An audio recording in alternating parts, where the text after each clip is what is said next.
Hello అందరికీ. భీష్ముడు తన తమ్ముడు విచిత్రవీరుడికి అంబాలికలతో వివాహం జరిపించడం చూసాం.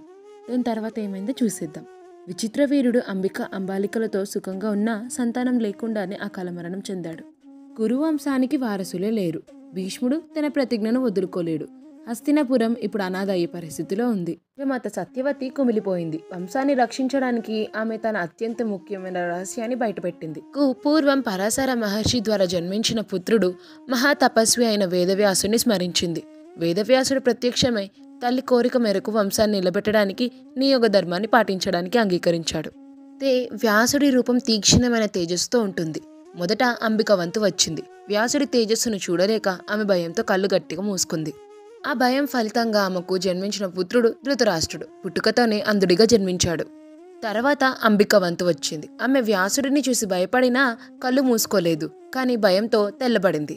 దాంతో ఆమెకు పుట్టిన కొడుకు పాండురాజు తెల్లవాడిగా జన్మించాడు. ఇక అక్కడున్న ఒక దాసి భయం లేకుండా వినయంగా వ్యాసుడిని గౌరవించింది. దాంతో ఆమెకి విదురుడు మహాజ్ఞాని జన్మించాడు. ఈ విధంగా కురువంశానికి ధృతరాష్ట్రుడు, పాండురాజు, విదురుడు అనే ముగ్గురు వారసులు లభించారు. వారసులు దొరికారు, కానీ అంధుడైన ధృతరాష్ట్రుడు రాజు కాలేదు. మరి పాండురాజు ఎలా రాజు అయ్యాడు? ఆ తర్వాత పాండురాజుకు శాపం ఎలా వచ్చింది? కౌరవ పాండవుల జననం కథేమిటో తెలుసుకోవాలనుకుంటే పార్ట్ 8 చూడండి. Until then, do like, share and subscribe to చిన్నారి ప్రపంచం with దివ్య.